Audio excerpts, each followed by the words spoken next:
Good morning, Suprabhatam, नमस्कार। आप देख रहे हैं हमारा यूट्यूब चैनल मनोहर वाणी। आज के इस वीडियो में मैं आप लोगों को हिंदी पाठ्य पुस्तक क्षितिज भाग 2 के काव्य खंड के अंतर्गत राम लक्ष्मण परशुराम संवाद पढ़ाने जा रहा हूँ। यह पाठ गोस्वामी तुलसीदास द्वारा रचित है, जो बहुत ही रोचक प्रसंग है। राजा जनक के दरबार में सीता स्वयंवर का आयोजन किया गया है। देश विदेश के राजा महाराजा इकट्ठा हुए हैं धनुष तोड़ने के लिए, लेकिन किन्हीं से धनुष टूटता नहीं है। राम धनुष को छूते हैं और टूट जाता है।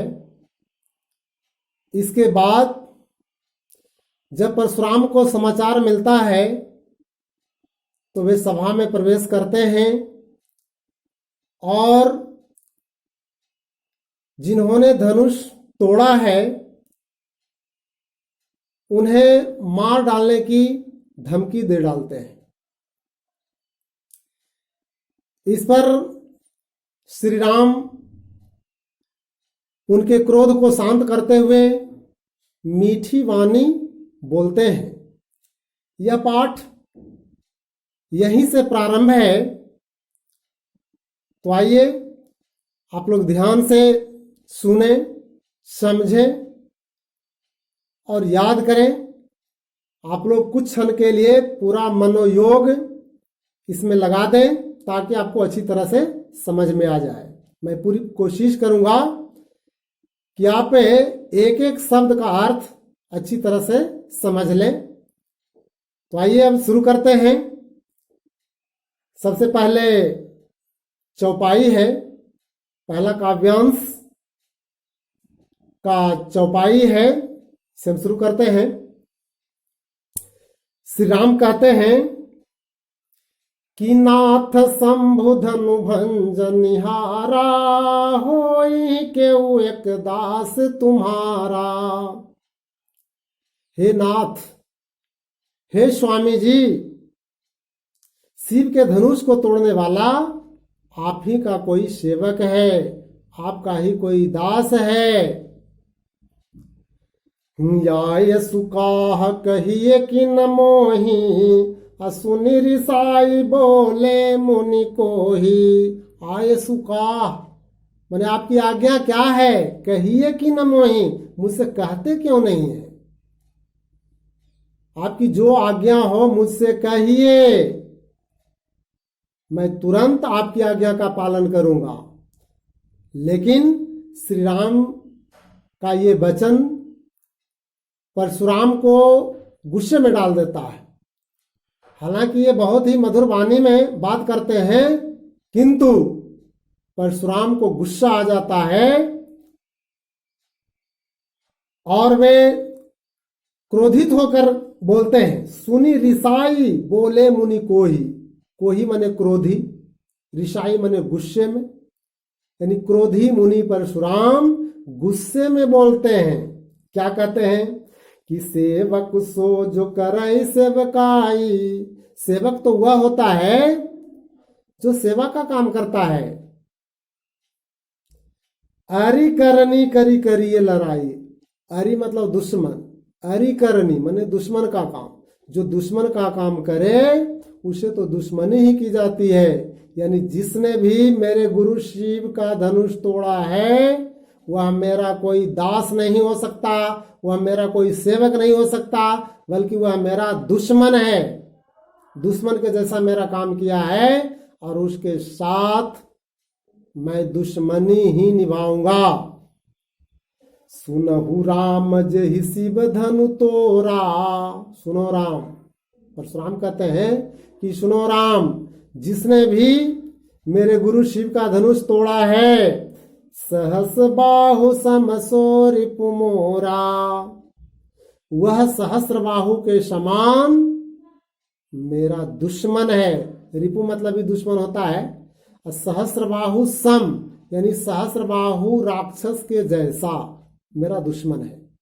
सहस्रबाहु एक राक्षस था जिसकी 1000 भुजाएं थी और उसने परशुराम के पिता जमदग्नि का वध कर डाला था। बदले में परशुराम ने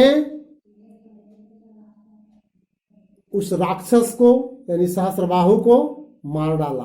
तो उसी से तुलना करते हैं कि जिसने भी मेरे गुरु शिव के धनुष को तोड़ा है वह मेरा दुश्मन है, सहस्रबाहु राक्षस के समान।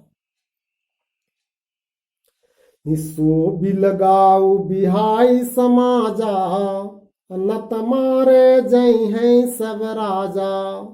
वह समाज से अलग हो जाए, जिसने भी धनुष को तोड़ा है वह समाज से अलग हो जाए, समाज उसे अलग कर दे, नहीं तो मारे जय हैं सब राजा, नहीं तो सभी के सभी राजा मारे जाएंगे।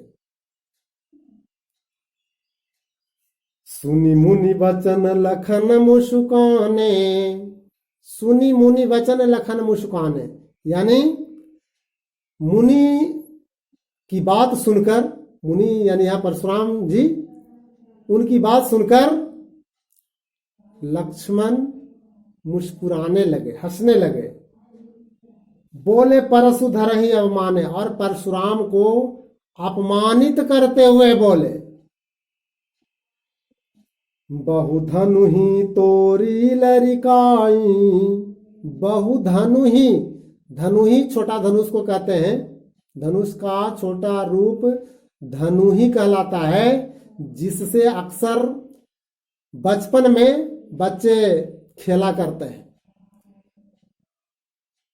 तो लक्ष्मण उसी धनुहिया की बात करते हैं, उसकी तुलना करते हैं धनुष से कि बहुधनु ही तोरी लरिकाई। लरिकाई यानी बचपन में, बचपन में मैंने तो बहुत सी धनुहिया तोड़ डाली थी। कबहु नयस ऋषिकीन गोसाई, और आपने तो कभी गुस्सा नहीं किया था। मैंने बहुत सी धनुहिया तोड़ डाली थी बचपन में, लेकिन आपने कभी गुस्सा नहीं किया। यही धनु पर ममता के ही हेतु, इस धनुष पर इतनी ममता क्यों है? के ही हेतु माने किस लिए, किस कारण आपको इस धनुष पर इतनी ममता है?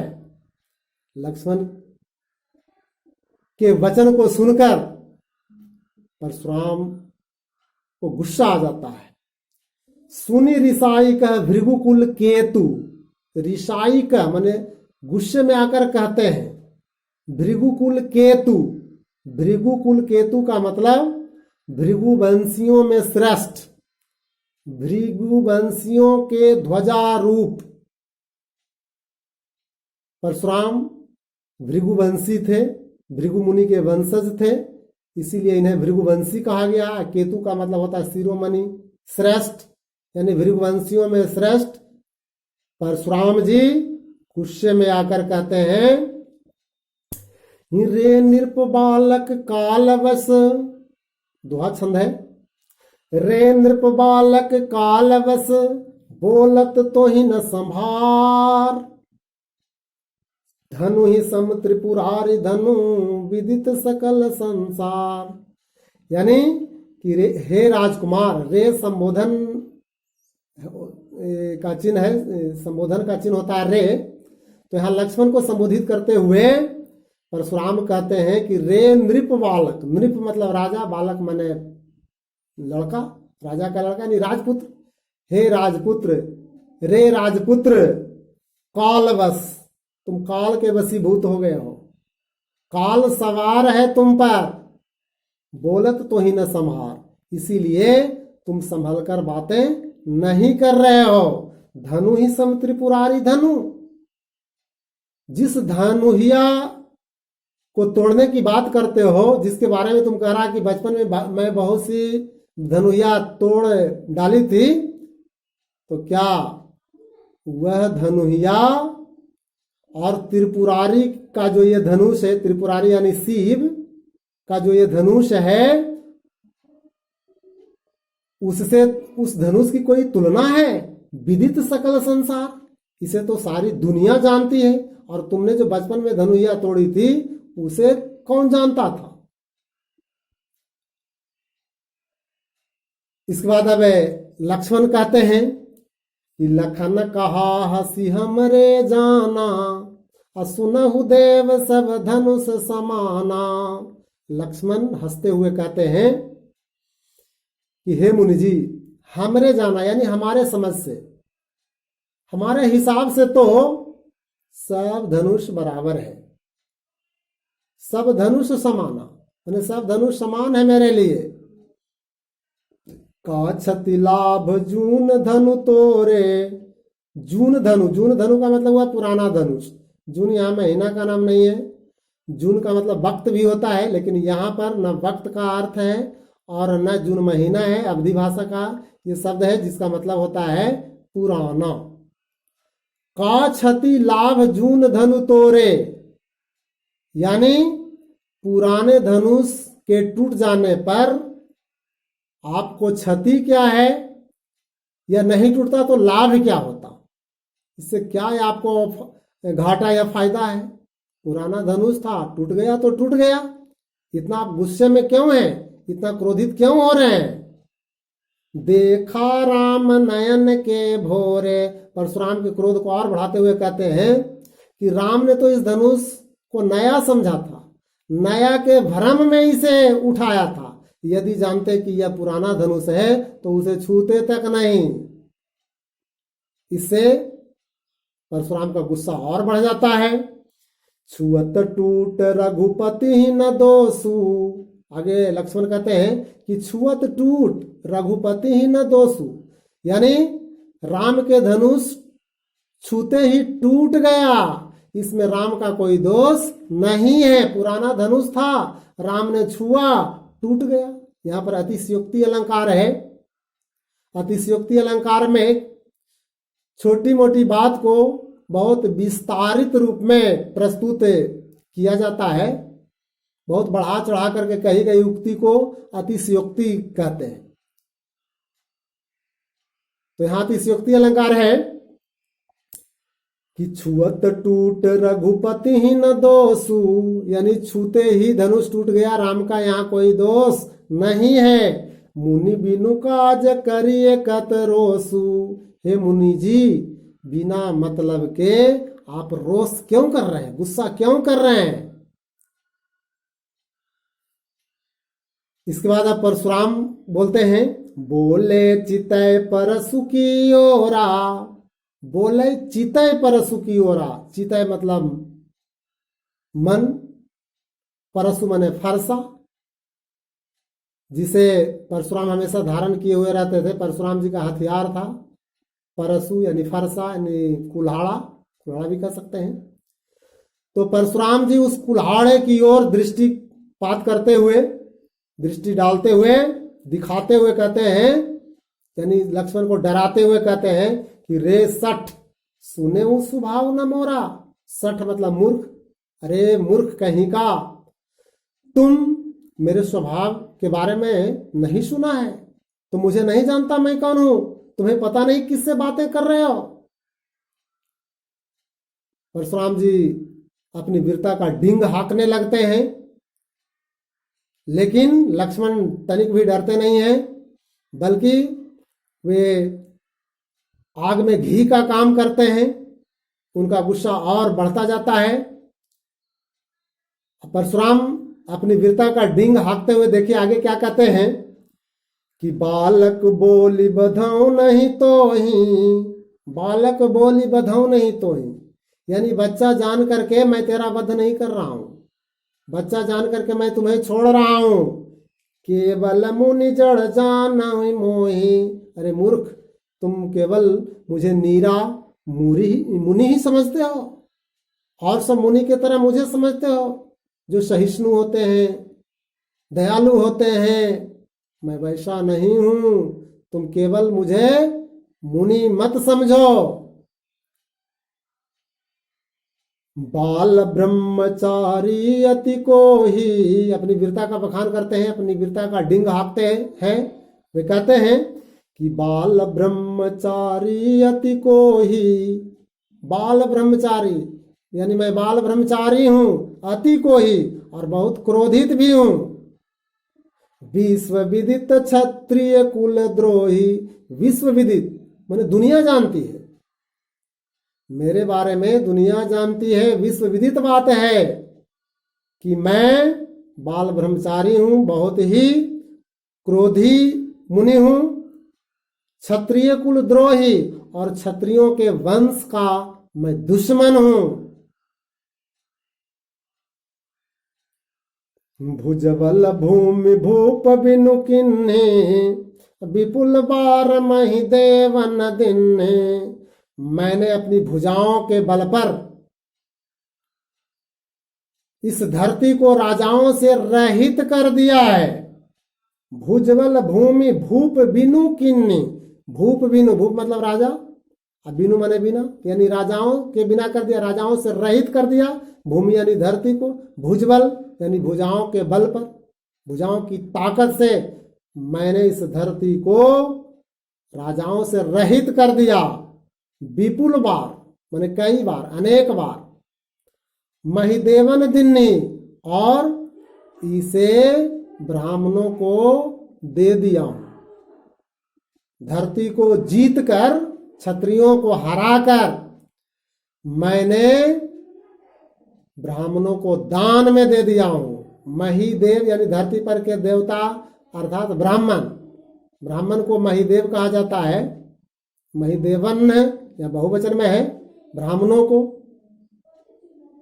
यानी राजाओं, क्षत्रिय राजाओं को हराकर ब्राह्मणों को मैंने दान दे दिया कई बार। सहस बाहु भुज छेदनिहारा, आगे कहते हैं कि सहस बाहु भुज छेदनिहारा। सहस बाहु जिसका वर्णन मैंने पहले किया, एक राक्षस था जिसकी 1000 भुजाएं थी, तो उसके बारे में कहते हैं कि सहस बाहु भुज छेदनिहारा। छेदनिहारा माने काटने वाला। सहस्र बाहु के भुजाओं को काटने वाला मैं ही हूं। परशु बिलोकु, मेरा ये फरसा देखो, इसी फरसा से मैंने सहस्त्रबाहु की 1000 भुजाओं को काट दिया है।